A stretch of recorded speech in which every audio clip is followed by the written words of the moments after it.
We are very happy that our podcast numbers are going to go through the roof, particularly if viewing on YouTube, as Dave the Rave has turned into Dave the Babe this evening. Look at him. It's on fire. Dave, you're looking great, mate. Thanks, guys. It's yeah, I got to keep myself honest. You know, I'm on a good thing with the missus. It's like, you know, You're looking good, mate. if you don't try. We see you in your kit every day, but you've really dressed up tonight. Yeah, every once in a while I want to feel like a grown up. Okay. Yep. Date night tonight? Yeah, pretty much. Yeah, good. Yeah. We're the date, and then Yeah, With a sad starter. second comes from With a little later. prawn cocktail. well, yeah, Dave, thanks for joining us this evening. We're keen to have a little bit of banter with you. We had the East Rose West lads in who you put their journey together this side before they got in the boat, and we came straight to you when we took on this challenge, and obviously they said some shit about you last time, so this is your opportunity to talk shit about them. So we'll start there. What do you got to say? Well, I'll start with the only doing one set of exercises. I just want to put that to bed now, right? So, you know, as you guys have found out, the abdominal set that we do isn't all the most polite introduction to how weak you are in the core. It's awful. Yeah, and you know, the boys might have blamed long limbs and the physics around, you know, trying to move a long lever a long way for their inability to get the job done early. But yeah, it's basically came down to too many beach muscles ultimately. Yeah. But yeah, mate, the boys had the right attitude. They just need to chip the edges off the stone. But mate, you crushed it today when we did. Yeah. I mean, To the East Rose West lads, Dave came in hot today and was like, well, I'm not doing one set, I'm doing three. And he did three comfortably of this brutal ab circuit that you take us through. Yeah. And so, yeah, it's good fun. Now, the boys, obviously, they had an enormously long preparation because they knew well in advance what they were doing and what they were about. You guys have thought, no, that's far too easy. Why not compress this into about, what is it, 6 weeks? Yeah. So, yeah, the urgency around putting the foot on the throat of, you know, exercise was sort of right up there. Are we 6 weeks today? I think 6 weeks today, yeah. Yeah, been with Dave for 6 weeks as a reference. The last time we went for Dave for a bit of advice, and it went from what should we be doing to see you on Monday.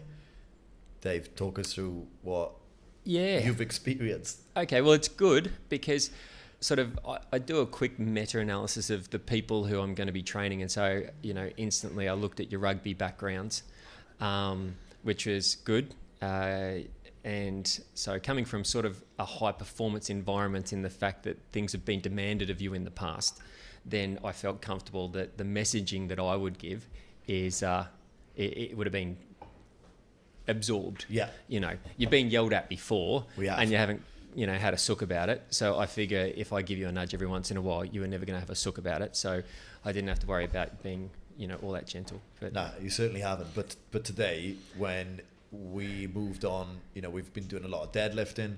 We moved on today to no deadlifting, shall I say, and then you were like, you guys should be smashing this by now. And then me and George simultaneously just looked at each other and we were like, yeah, this is easy, mate. So yeah, we've really, do you know what, we've just had a fucking good time as well, to be honest. We've really enjoyed spending time with you. Your place is amazing, and you have demanded a lot, and it's been nice to have been like coached again from my point of view anyway. I don't know if you feel the same. No, absolutely. I think I've said to Benny so many times, it's like being back in sort of uni or back when we were more high performance rugby, and just like the level of your training and obviously the environment, everyone in there, like your clients who are training before us and after us, are there for a purpose to perform on, whether it's their races or if they're recovering from whatever it might be. Yeah, just the environment. Like I was relatively, I didn't have a clue like with Joint Dynamics. I knew about you guys. I know you'd worked with Benny before, but I think going in 6 weeks ago into your Quarry Bay gym, it was like a big wow. Like I haven't seen a gym like it in Hong Kong. I certainly haven't seen the setup that you have with the physios and like the performance focus on that, which I think if you go to like any big, I don't know, like with rugby, that goes hand in hand, like the physio side and the training side. So that's the first time I've seen that in Hong Kong. I don't know if you've seen. No, I've not. It's great. It's Yeah. awesome.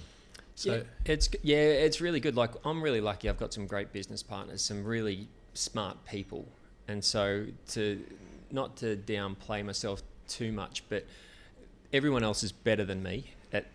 I only employ people that are better than me, and so it's good fun. Like, the rest must be good. Yeah, and so everyone learns from everyone else because it's so multidisciplinary. Like, we have osteos, chiros, physios, sports therapists. You've got guys that are running experts. You've got guys that are lifting experts.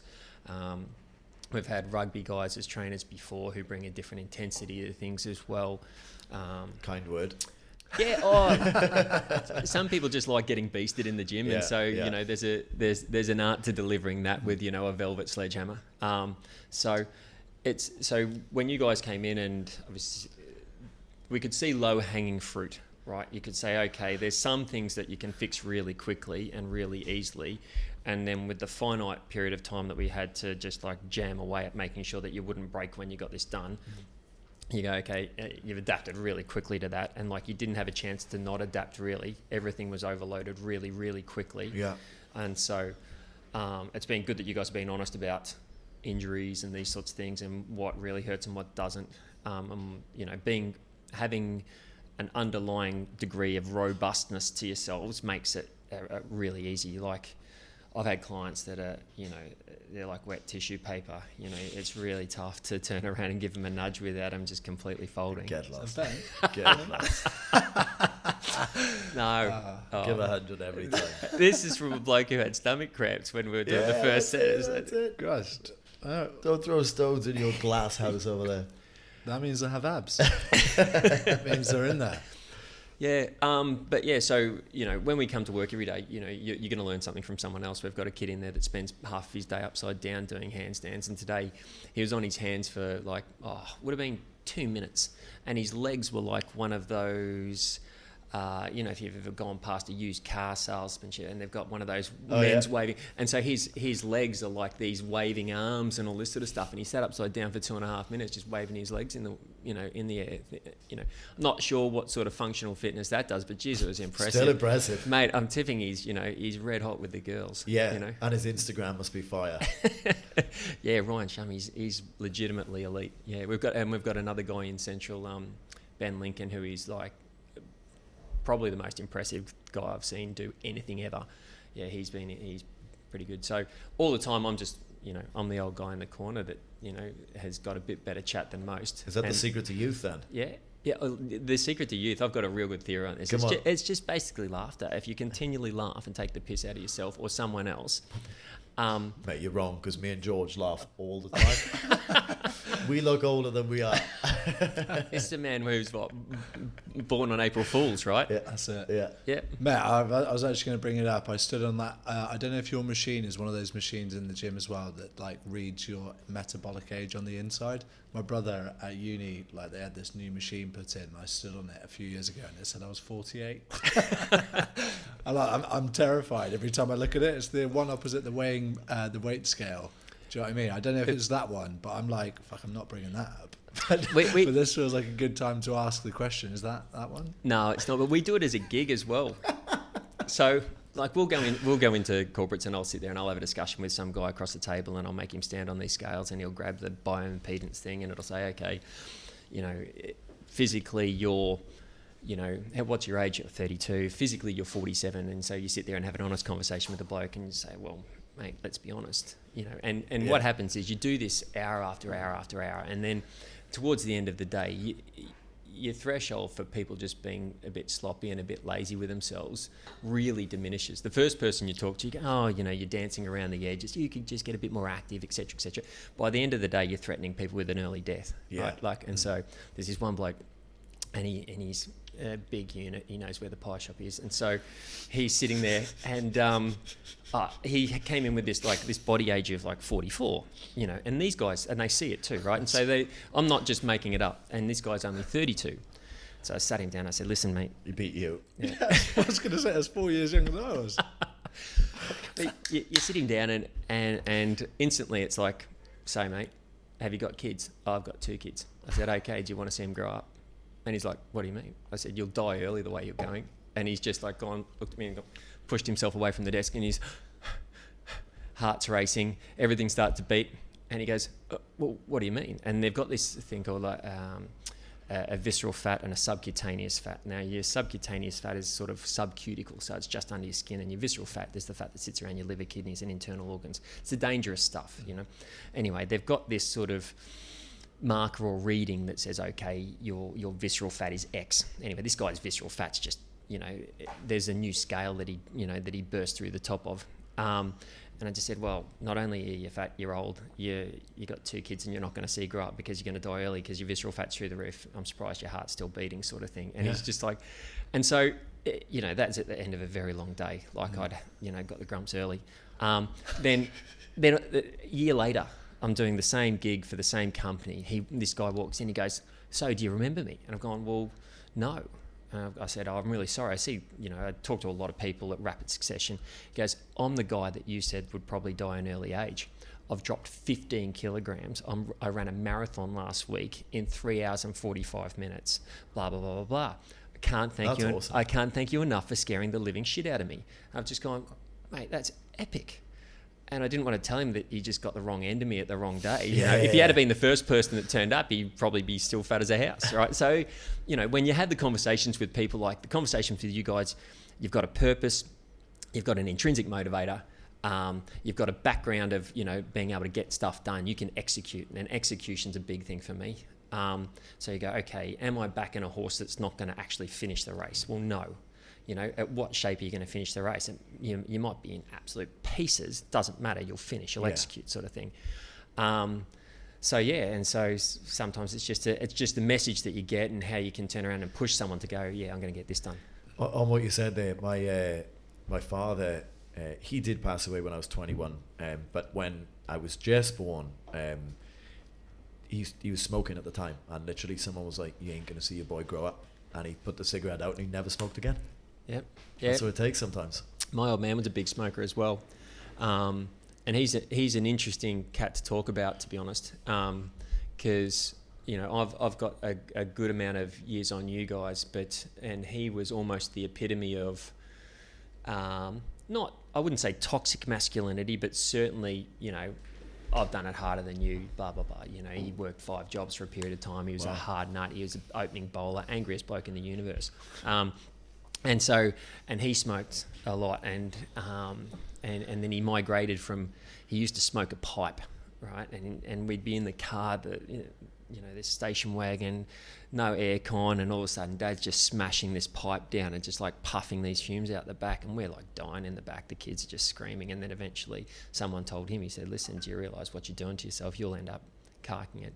Bang, cold. Yeah, same again. He would have been about 42. Wow. And he's crushing it now. He's opening the bowling for the Victorian over 70s. That's so good. He's white knuckling. He's almost as bad as me as far as, you know, cricket tragics go. On that, Dave, why don't you give us a little introduction as to sort of a bit of your background, and you know, you still play cricket now. Yeah. Hong Kong's biggest ledger, I've heard. No, the angriest, oldest man playing cricket in Hong Kong. I'll make it as short and as, you know, condensed as possible. It's really weird. Played some good cricket as a kid, and sort of everyone said that they played good sport as a kid. You know, I have conversation with people that were dead set legends at the age of 13 and can't understand why they didn't. That was me, mate. Cardiff Blues Academy. Yeah. And so everyone was a kid hero, right, sort of thing. And then there's a point in your career where you're surrounded by people that are just that much better than you, that you just know that you're not ever going to make it. So, you know, I found out about 18 or something that I just wasn't good enough, and went and played some Aussie rules, and then beat myself up and busted shoulders and all that sort of stuff. And so then deviated into ultimately the gig economy that you guys sort of I touched on a little earlier. You know, you get a hustle going. So I was going to uni, and then I was bartending, and then I was working at a bank on the graveyard shift from sort of 11 o'clock until 7 in the morning, and then you'd go to uni during the day, and then you'd bartend during the night, and then you go from your bartending job to your real banking job, and then you do that. And I did that for about 18 months or something. Wow. And so, yeah, you went really hard, because I was just like saving cash to buy a big, you know, V8 car with fat wheels and a cranking, Glad you said that rather than something boring. No, it's just like I was all about just spending wad loads of cash on stupid stuff. Yeah, good. And so did that, and then bought super bikes, and then went. I did this sport called speed water skiing, where you'd just sort of get behind a boat that was like ridiculously fast, and you'd hang on to a rope, you'd wrap it around behind your bum on a single ski, and you'd race. I've seen this. Yeah, and you'd race for 100 kilometres, right? And so, I started off behind a boat that sort of would go okay, but not super fast, about 100, 110. And in the end, like I was silly enough to get behind a boat that we got radared going under a bridge one time at 204 kilometres an hour. Yeah, and you're flying, and they've got the engine in this was a 510 cubic inch fully blown NASCAR engine in this boat, right? And so the guy that was driving it was just like, he grew horns, he was a bouncer, had his just arms full of tats, his forearms like Popeye, and he just grew horns the second the boat started going. And you'd normally ski in pairs, and the guy that I was skiing with, I knew that he was just marginally a little bit more scared than I was.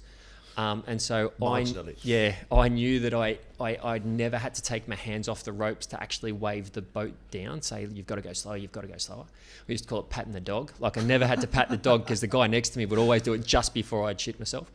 And so anyway, we did this for years and years and years, and we raced like hundreds of kilometres all over country Victoria, and it was just a massive redneck, I've never heard of this. It's phenomenal. I've seen videos. The only reason I know, I've seen videos on Instagram of people just fucking flying. And you go, and the thing is, what if you hit a fucking piece of driftwood? Yeah, you're brown bread, aren't you? You're in trouble, son. Yeah, and the thing is, because you're trying to, most of this happens on rivers, and so you're taking corners, and so you take the racing line, so you chop the corner off, and the boat's going, 160, 180 around a bend. So are you crossing wake? Yeah, and then at that speed. Because the boat's going that quick that the wake's only tiny, like it's miniature. You're going rate of knots, and so as the boat goes 160 around the longer part of the river, you slow down to about 120, 110, 120, and then when the boat slingshot. Yeah, correct. Every single corner.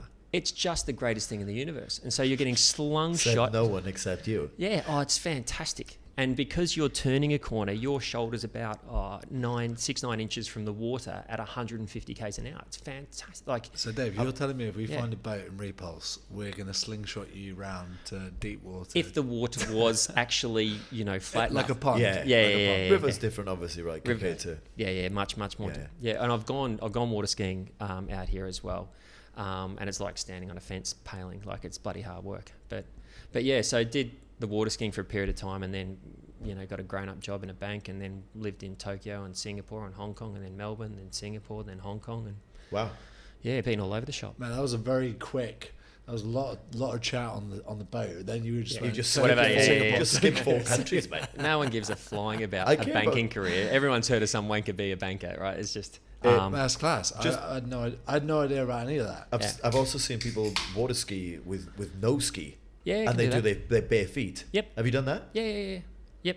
It's not as hard as you think it might be. It's not as hard as you think it might be. But the face plant would be awful. Yeah, you get a millisecond to cover your face. Yeah. That's the thing. The reason I actually gave up the water skiing is we were over at a race in South Australia, and my wife Charlene, she'd been over in Europe, and she'd been doing some engineering work over there. She'd been touring around and whatever else. She was coming home that weekend. I said, listen, I can't see you at the airport. I'm going over to Adelaide. We've got the national championships, etc. But this one was just a single skier race. And so I thought, at some stage, I'm going to actually have to take my hands off the rope to wave the driver down, because he had some horns on him, and I'd just gone, this is going to get a bit scary. So my old man was our boat crew chief. So he's backing the boat in. This guy's getting in. The observer's in there. We take off, and we're against the best, fastest boats in Australia. We're so far out in front, it's just ridiculous. Like, this bloke's just stuck the jets on and I'm hanging on. We're going so fast that I can't focus because my head's rattling that much that I think the fluid in my eyes is making my retinas not work. It's like I couldn't see where I was going.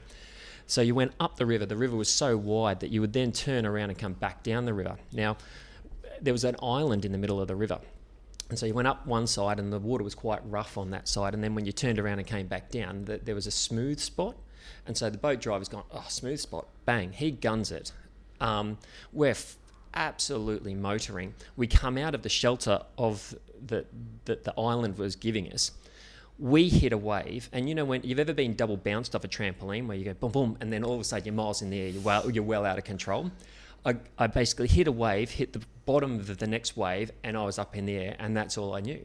And so completely concussed. You know, my face hit the ground that hard it shoved water up my nose, blew my sinuses out. My nose didn't stop bleeding for about 2 weeks. You know, and so yeah, everywhere. And you've got a helmet on, and you've got a collar on, so your neck doesn't snap, and you've got things that strap your arms to your body so that your arms. So you have no idea on your entry point. Was it head? Was it, or you just pretty confident it was head, because I just went over the front, and I think my ski caught the front and then just whiplashed me into the ground.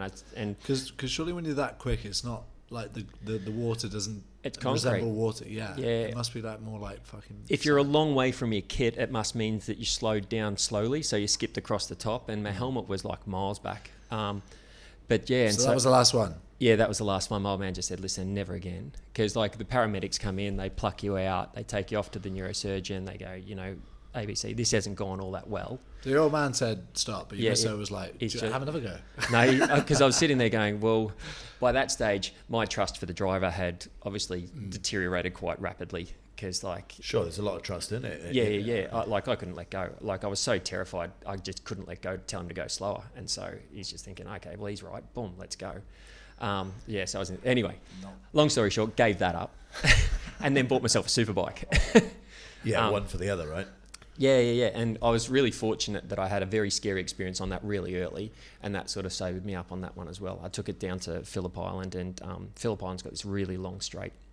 And so I'd taken a few laps, and then I thought, bugger this, I just want to hit a PB down the straight. And I had this Ducati 998 SBS. It was basically the bike that Troy Corser had won Superbike races on, and I'd had the chips put in it and all this sort of stuff. I had stupid amounts of money back then.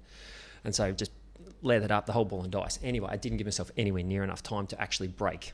And so I'm channeling down the gears, getting towards the corners coming up really fast. I'm just going, shit, I'm off the end here. And so I just rode my bike straight off the end of the track, and it's just a paddock. Like there's just grass for hundreds of meters, and I'm standing up on this thing and all that stuff, and heart's thumping through my chest. And by the time I ended up sitting down, I said, that's it, you know, time out. I'm done with this. I'm not going to ride my bike on a track again. So gave that up, and yeah. I think there's a lesson here is like sometimes you don't need to get back on the horse. Yeah, that's enough. Now, I will say this though, like you'll slip into conversation about training sometimes. You'll be like, oh, and then I was like 80k into the race, and then like my body started kicking out. I was like, in my head, every time you say stuff like this, I'm like, this is not normal. Obviously, a lot of your clients, maybe that's normal for them, but certainly for us, I've never. Mate, if we run 10k in a match, we've done 10k too much. Yeah, but from the stories you've just been saying, it's like you clearly have a high for these types of high I don't know highs. Yeah, but just like the water skiing, the biking, even the racing, is that the best thing you can get now? It's an element of extreme. Yeah, that's it. It is, and I now live vicariously through my clients and friends and people. Hence why I'm so keen to take people on that want to do this sort of stuff. Initially because there's a good reason why they're doing it in the first place. So you go, okay, fantastic, happy to support that. Second is that you've got people that have just got motivation to begin with, and they're afraid of failing. Like my success throughout everything I did was not generally out of me thinking I'm desperately keen to succeed in this. It's just not wanting to look soft. And so when I played Aussie rules as a kid, I would run backwards straight into an oncoming pack. Not because I was brave or wanted to turn around and take the mark I just didn't want anyone else telling me that I was soft, right? And that's probably a sad indictment on the culture of what you told your kids back then, or what you thought was the brave thing to do, and it feeds into this particular topic really, really well, in the fact that, you know, that masculinity that people have white-knuckled and thought that's inherent in them, it's comfortably the wrong thing, because you end up getting hurt. Yeah. So my motivation behind a lot of things in the past was historically just to not look soft. But then when you get away with enough stuff, like when you run into that pack a few times and you don't get completely ironed out, you go, oh, I think I like this. And then it all gets a bit dangerous, because then until puff your chest out. Yeah, well, until something actually stops you, you're just going to keep going, you know. There's a term for it in psychology that's basically it goes along the line of thinking, oh, that's not going to happen to me, you know? And so there's, you know, you would find it that you go, oh, this is fine because like, oh, that happened to that guy. That'll never happen to me. And so you have this fallacy that exists in your own mind on the basis that, oh, that's not going to happen to me. And it's worse in men. And I've still got it. That's the shit part. I go, that's not going to happen to me. And that feeds into, obviously, you know, the message behind this health message, you know, prostate cancer, you know, mental health and that sort of stuff. So there's powerful motivators everywhere, and my clients are fantastic, and I get an insight into what their motivators are, which then makes it very easy to poke them in the right direction so that they get the result that they want. I have great conversations. I'm keen to come back to the mental health bit in a little bit, but I think part of the reason we wanted to get you on was for you to perhaps.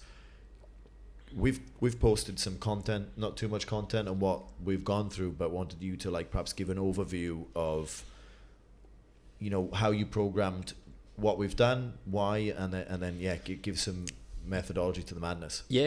Well, having had a bit of a head start with the East Rose West guys, and looking at what could potentially go wrong. Initially, you got to look at both of your bodies and how wildly asymmetrical they were, and how wildly different each hip was, and all this sort of stuff. And because it's a double-handed and a double-legged movement that you're doing, if you have one side that's stronger than the other, you're going to end up with sort of like a torquing spiral through your body in one way or another. You're going to pull harder through one. You know, your lats are going to work harder on one side. You're going to dominate one leg. And once you fatigue those imperfections, then just like accelerate the pain and accelerate the dysfunction, and then you're cooked. So first thing we did was like obviously took you guys through a bit of a mobility test and said, okay, where's your mobility lacking? Where's your stability lacking? Understanding that your hip flexors are going to take an absolute beating. The muscle down the front of your shin, your anterior tib, you know, does a lot of work as well. You know, your lower back does a lot of work and these sorts of things. And so after having a bit of a quick snapshot of your physiology, that was fantastic. Gives me a lot of insight. And then it meant that every exercise that we would do up until the point that what I thought you were relatively symmetrical would be unilateral. So to be left leg of this, right leg of this, left arm of this, right arm of this. And we're still doing those movements today now that we've got rid of the real meat and potatoes volume of the volume training. And so once we sort of closed the gap of your asymmetries, then it was a case of saying, okay, how fast can I put force through your body to make sure that you've got the muscular endurance to get the job done? And it's mind-bogglingly boring, and it's simple, but at German volume training of 10 times 10 at a certain percentage of your body weight with overloading periods throughout a sustained period is comfortably the fastest way to get the job done. You know, there's not a huge amount of eloquence, or, you know, there's lots of science to it, but there's nothing subtle about it. And so then it was a case of going, you're symmetrical. As far as cardio athletes go, your VO2 tests were really good. I was really, really happy, surprised with that, because it is your VO. Goddamn shocked. I was anyway. What's going on there? Yeah, it's the first time I've like been like, fuck me, I'm pretty surprised and quite proud of what I've done there. You just done a 17k shred, and you die. Yeah, but I still don't run. I mean, naturally shifted a lot of body weight, which makes running easier. But I don't run. Neither do you. We're not runners. Yeah, fair. Oh, Dave, I was going to ask, like, if you had to put us two as like a pair of cars coming into the gym on day one, what would it be? Be like a Land Rover. Yeah. Just a diesel trucker. Diesel, something. Both of you have probably been fixed up in the sheds a couple of times. Like both of you have had some sort of car accident along the way. Yeah. That have meant that your front axle's not aligned with your back axle, right? And so you're sitting there. We're going, rally cars. Yeah, you are rally cars. Yeah. That's a really nice way of putting it. You know, they go sideways whilst going forwards as well. Yeah, you know. That's it. But yeah, like you've got like big engines, and that's a really authentic statement. Like not, you know, some people just don't. So that's good. That sort of throws back to your days being running around the pitch and all that sort of stuff. So big engines, yes. Lots of dings, yes. You know, you've got a leaking back tyre, yes. You know, so keep going, Dave. Yeah, go on. But you're going to be cheap to fix. you know. Fucking fag trays full. Yeah, the cigarette tray's full. That's what it is. There's an empty carton of beer in the back. Yeah, It's yeah, just yeah. like, but you cheek to fix it, you know, with a coat of paint, you'll sell really well on the second-hand market. That's what it is. Yeah. It's definitely, you've put on a really good coat of paint, mate. Yep. Yeah. I was saying to Benny though yesterday, like, I think we're in the next week, especially, we're going to try and say as many thank yous as possible to yourself and Joint Dynamics and the other partners who have supported us from week 1 6 weeks ago, since we told everyone what was happening. But it is like you've genuinely given us a lot of confidence for next Friday. Like we actually can't wait to get going. We're ready to start now, mate. I think after today's session, like when the deadlifting finished on Monday, we were like, let's go. Yeah. And then we did today's session, we were like, fuck, that was tough. Yeah, we thought we were tapering, Dave. And then today I've said to George about 11 o'clock, I was like, don't know about you, I'm feeling today's session. Yeah. Yeah, yes and no. Like you can't, you know, it's not like you can waste time, and it's not like you guys, you're at zero risk of injury, right? And basically you can get rid of DOMs in a couple of days, and you can carbo load in 2 days, and you can turn around and, you know, it's not like you're going to need a taper, so why not just turn around and get some miles into you without any risk of injury? Like there's zero risk of injury in anything that we're doing at the moment, so it's like you're sweet as a nut. It was, I think it was more quad focused than hamstring focused. Yep. So my legs felt a bit blew up. Yep. In a good way. Yeah, your quads are going to do Legs of thunder. Yeah. Dave, so let's talk a little bit about the mental health side. I don't know how much you know about prostate cancer or testicular cancer, if you've had any experiences there, because we are having a great time, but ultimately we're trying to raise a lot of money. And then we went to a Movember meetup yesterday, and they've got this Movember ambassador who was awesome, actually, wasn't he? He was a really good dude. He was great. He was awesome. And he was like, do not get hung up on your money. He's like, everyone's like, it turns into a competition. And I get it. We've already like felt it in previous years. And this year we're like really having a crack. And he was like, it's really not about the money. It's about the conversation and the discussion. So just want to open up to you if you want to touch on any of their 3 areas. Yeah, I don't know a hell of a lot about testicular cancer, but it's something that it afflicts a lot of athletes because they get impact injuries to their testicles, and so that tends to predispose them to sort of cellular dysfunctions of the testicles, like going on. When you talk about prostate cancer, like very few people know that all men end up with a degree of prostate cancer through their life. 100%. It's just what you do that feeds it that then makes it a certain condition that knocks you over. You know, your diet's big and these sorts of things, and eating too much sugars and all this sort of stuff. And so, at any stage, so I have some degree of cellular dysfunction in my prostate right now at my age, that if I do the wrong things will accelerate that dysfunction, and I'm going to be in real trouble earlier than later. Now, I've made a range of bets with people that I'm going to live till I'm 115. Fucking right. Yeah, Let's go. So I just I'm backing you, by the way. Hey, you look great for 70. I think he saw us last told us that. You're only as old as the woman you're sleeping with, and so. But George is 20. Wow. Don't throw it under the bus. Wow. We've ended there. Wow. We've ended it there. Oh, okay. Okay. Sorry, Dave. That's okay. I held the next conversation really tight then. Yeah. We're okay there. But yeah, so that the cancer side of things, one thing.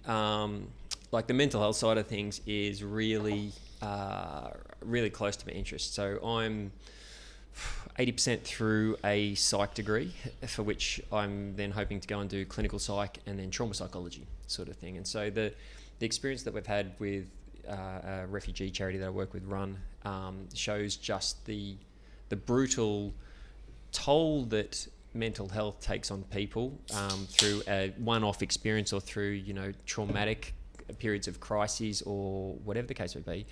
But then reflecting that back and being quite introspective, my family have had a number of significant mental health crises in the past 20 years. Like family very close to me have tried to take their own life. Wow. On multiple occasions. right? Not just once. And these people had wives and kids, and you know, and you look at it and you go, what can possibly take a person into that realm where they think that's the solution?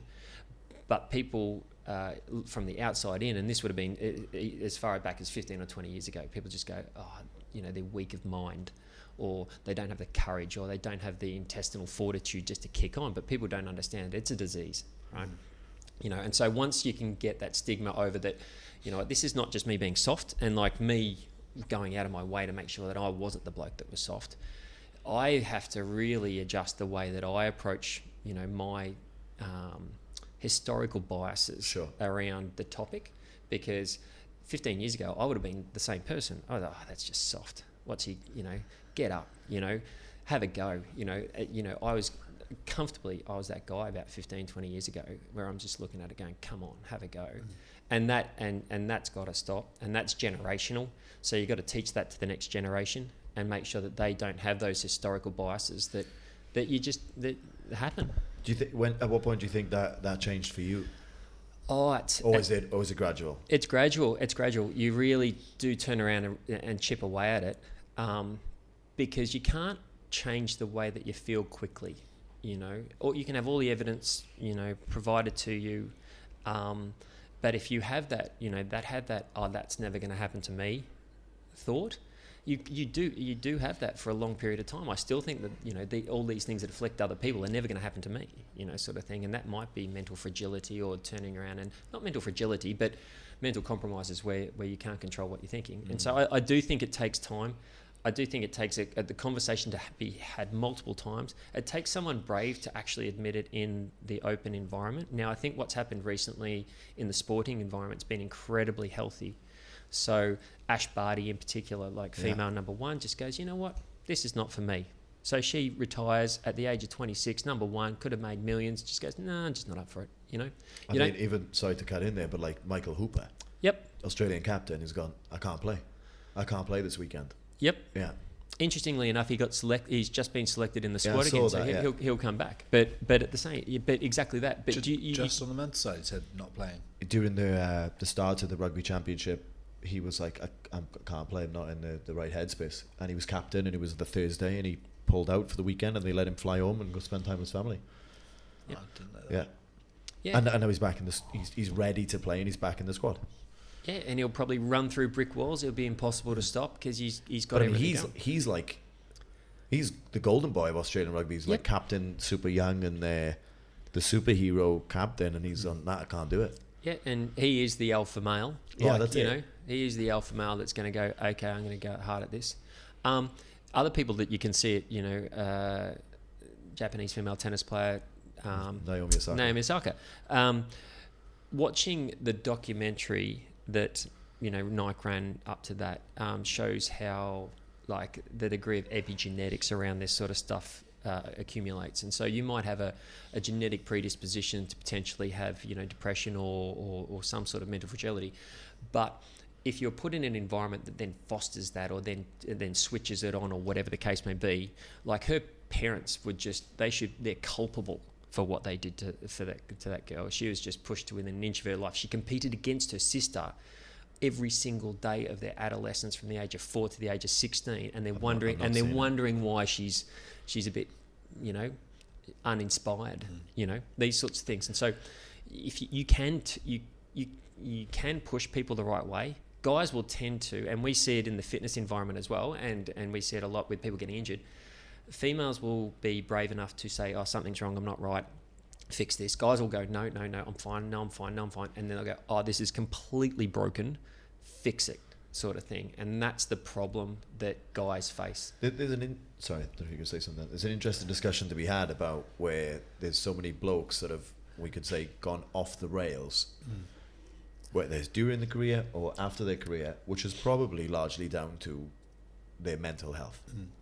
I think just on that, what I'm interested to ask you, Dave, is because obviously I don't know what you do personally, or like what your clients do, but you might be exposed to a lot of coping mechanisms, or you might be exposed to a lot of things that really help with people's mental health, whether it's across like business or whether it's across what your athletes do.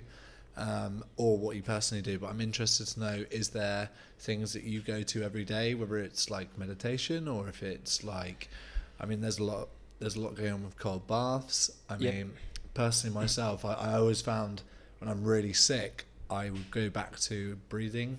I'll try and go back to my breathing, and that'll be my focus to try and, I don't know, heal myself. Yeah, I leant on alcohol pretty hard for a very long time. And so, and you just, you know, because it just numbed the pain for a while. And like you'd come home from work, you know, so my banking, I was a proprietary trader. So you'd sit there in front of 10 screens a day, people would be shouting at you, and you'd be going for 12 hours a day. And so you'd get home and you'd just think, oh, how do I possibly dull this? How do I sort of slow myself down? Glass of wine, no problem. And then you'd be surrounded by other people, go, oh, why don't we go out for dinner? 2 glasses of wine, that's the stuff. And so you get a really... Tell Dave about your lift the other day. Sorry. Wait, what lift? You said when that was, you said the guys in the lift, they were like, oh my God. Yeah, sorry to interrupt, Dave. I literally was at the accountant's 2 days ago, and I'm rushing. I get in the lift, go down, few flights, doors open, 3 lads get in. These 3 lads do not look like they're like, I would say, athletic office workers. Are the ones like the 3 of them. The one goes, 3 bottles of wine for lunch, and the one guy doesn't even look up and goes, yep, sounds good. It's a bottle of wine each for lunch. Easy. Oh, that's a warm-up. Yeah. Seriously, that used to be a warm-up. You know, we'd down a bottle of wine before we go out for dinner, and then you just turn around and kick on. So I've seen sort of the nasty parts of it. Like I was surrounded by guys that, you know, earned that much money that it just didn't matter. Sure. And so, you know, it would ruin their first marriage. It would probably ruin their second one, that sort of stuff. And so you can see that some people will use that mechanism, and, you know, I used it for a long period of time. But then, or I'd use a fast car or a fast bike or something else, or you're just turning around and you're going, how hard can I go? Full circle now, you turn around and you go, that's really destructive. And everyone knows that you get that after session depression, right? You know, you've had a massive night the night before, you get out the next one, you go, oh, you know, everything's harder. Well, that's chemical, that's in your brain. You know, you're coming off a really shitty time. It's not that you're tired, it's not that today's any more different to yesterday. And so, you know, that after session depression's a real thing, you know. And so you just go, I've heard that one, after session depression. Me and George have got PhDs. I've heard like beer fear. Yeah. Yeah, well, yeah. But that happens for sure. And so you talked about, you know, ice baths. I've been having a cold shower for the last 2.5, 3 years. You know, there's a few people that I really like listening to. There's a guy by the name of Andrew Huberman who deals with, you know, he's a PhD in neuroscience at Stanford, and he's a very, very cluey bloke. And I listen to him, and some of the stuff he takes is that I listen to is great, and it's applicable, and you can do it, and it just becomes part of your day. It's not something that you need to make an effort to do. But yeah, because this latest snap of cold weather comes, you know, the cold shower this morning was a lot colder. Yeah. And so it really wakes you up. So you do stuff like that. You try and put things that aren't a speed hump to your day into your day that just help you better, like natural sunlight in the face, that sort of stuff, resisting your coffee for the first hour and then having it. But do you find, like, say if you don't have a cold shower, is that affecting your mental health like during the day? Yep. And even like to the point where, because I got addicted to Wim Hof. Like I literally would do it every morning. I think it's just since I've moved house, moved flat, all this stuff, different stuff's happened. I haven't done all this different things. Yep. Even like to waking up. I don't know if you've done waking up with Sam Harris. It's like 10 minutes a day of meditation. No. But a lot of it, it's almost like psychedelic, like how you can get into if you're really into it. I just find, like, at the moment I'm so busy, I haven't put any time into it. But yeah, I guess you can get yourself into it where you can match your cortisol cycle perfectly, because your body wants to produce cortisol at the start of your day to fire you up and that sort of stuff, and it wants to be down towards the end of the day so that you can get to sleep and all this stuff. But you can sort of tweak your day so that you're producing as much as you can when you should be producing it, and so it's not, you know, cortisol's got a bad rap. Everyone thinks it's the stress hormone. No, it's not really. It just helps you in your circadian rhythm, and so if you can match that well, you have a ball terror of a day. Like, you know, you're Teflon, nothing's touching you, you know, and you're going really, really well. And you get to the end of the day and you go, that was brilliant, you know. And so, yeah, so for me, it's, you know, getting up, it's 10 minutes. I find meditation and mindfulness just impossible. My head's going too fast. I'm constantly thinking of something else. You guys would have had to go at the Headspace app as well for a period of time. You know, I got to 19 days, and, you know, constantly the guy goes, now come back. I go, yeah, I'm coming.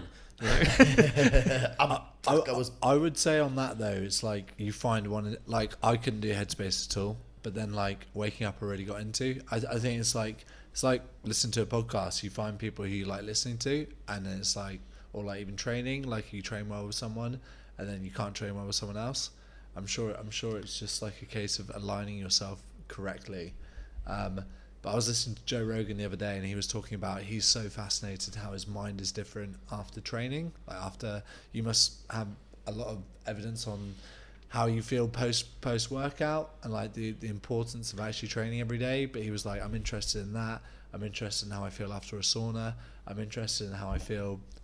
He obviously does a lot, smokes a lot of weed, but he's like, my brain is so different. But for some people, it's completely on the down the whole time, and it's like, what can you do to put yourself in a place where you're able to function and be happy and Yeah, people use the word hack a lot, and it's sort of really disproportionately used, because hacking's like, you know, teaching you something that no one else knows. Everyone knows everything these days. It's just a matter of how you apply that knowledge. And so when it comes to how do you get people to feel good at the right periods of time, it is vastly hormonal, and exercise is comfortably the best thing for you to improve your hormones. And you know, for guys, once you get past 40, your natural testosterone production just falls off a cliff because your muscle mass decreases and all this sort of stuff. And so you're 48. That was 8 years ago for me, Dave. And so, you know how good you feel when you've got your pump on in the gym, or whether you've had a massive session, and those endorphins. You know, and an endorphin is an endogenous morphine, right? And so you say, okay, how good does that feel? It's almost like a pain reliever, you know. And so when you go down that path, you've got people that will put themselves into painful situations because they know the buzz they get out of the back end of that. And so, you know, weight training's big. The only way that I'd meditate is I went on a really, really long run, and all I was worried about was bloody breathing, you know. It's just, and so... I'm actually, I don't want to divide the pod, but I don't like arse pain.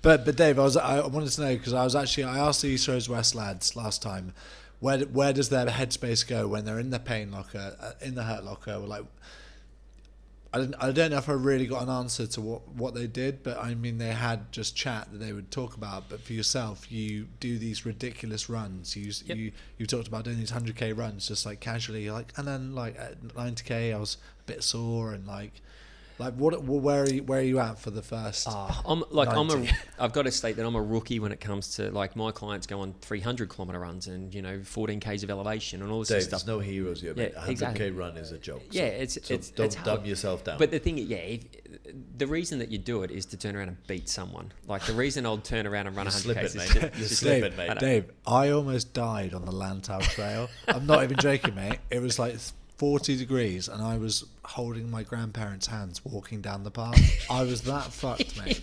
I'm not joking. I was like, my body had overheated. I've only got one kidney, so like that was packing up. I had back pain for like a month after that.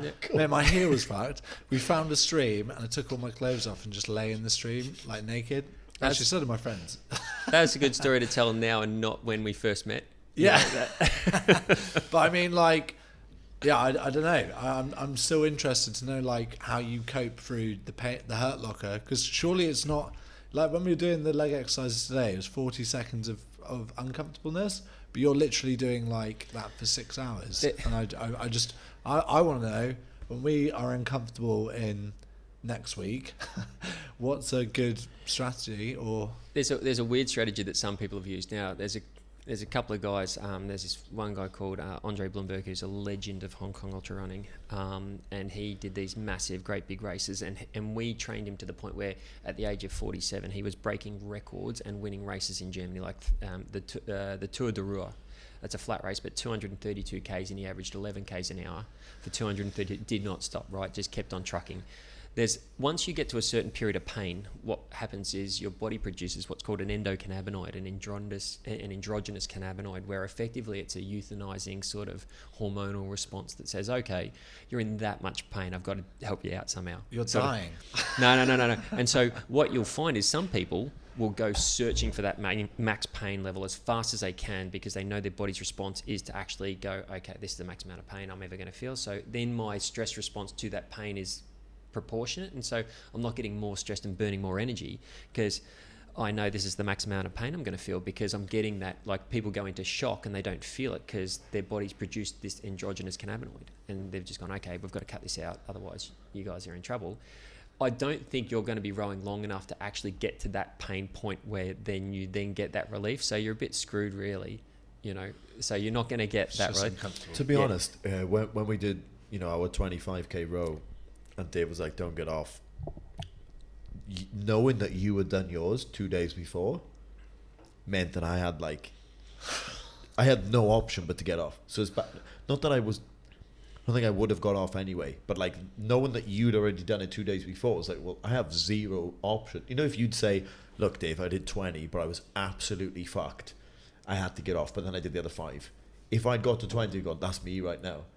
But I didn't, because you'd already done the 25. So I was like, I'm not fucking getting off this rower, not to beat you, to match you as a partner. Yeah, you got to have confidence in each other, but also it's a case of going, shit, if you can't make 20, you've got 20 days of 25. Like, if you can't make 20, how's your confidence looking? You know, you're going to, oh, shit, okay. And then the self-doubt builds, and then you go, oh. As David Goggins say, he uses the cookie jar analogy, and, you know, you achieve something, and it's like a cookie, and it's just in there, and then when you, like, get into the pain cave, you can, like, pull out experiences from the cookie jar. It's like, we've already ticked off 25 now, so like knowing we can do 25 next week is no problem because we're 4 weeks further along. Yeah, I think just the fact that we've done the training with you now is like, as well, like mentally I'm not I could do 5 pints and have a go. Yeah. You could be like there was that triathlete that was sitting at the referencing of Kona that I was talking about, and he put his hand up to the race marshals and said, oh, listen, do you do a blood alcohol test at any stage? And you know, these other 30 elite athletes around the place have gone, Jesus, what are you kidding? And anyway, he's gone, oh, listen, I know that for the last part of my bike, I've got a cold beer waiting for me just before I jump on the run and run a marathon, and it saves me my last 15 and my first 10 of the run. And so, yeah, maybe a beer's not, you know. No, I think we'll have a celebratory beer, because especially when there's you know, like next week we've got a pretty big event. It'd be a shame not to. And then on the last evening, if we make it, all goes to plan, it'll be no idea on the fundraising, but if we make it to the 1,000,000 meters, then we've got a nice pod from Simon at the grounds to celebrate. It'd be a shame not to have a few beers to celebrate then as well. 100%, yeah. For sure. Like, it's interesting when you talk, like, so going back to a few of the clients that I find particularly difficult to get results on, because they don't have the intrinsic motivator to do it. They're doing it because basically they turn up because they've paid money. They turn up because the only reason they turn up is because they feel guilty if they don't, right? They're not on some people just aren't on a path that they are happy to be on or they want to be on. They're there because they don't want to die early, right? They're there because their wife thinks that they're fat and sloppy, or they're there because, you know, they just know that they should. And so if I pay enough money, I'll actually turn up because they're tight enough that they're...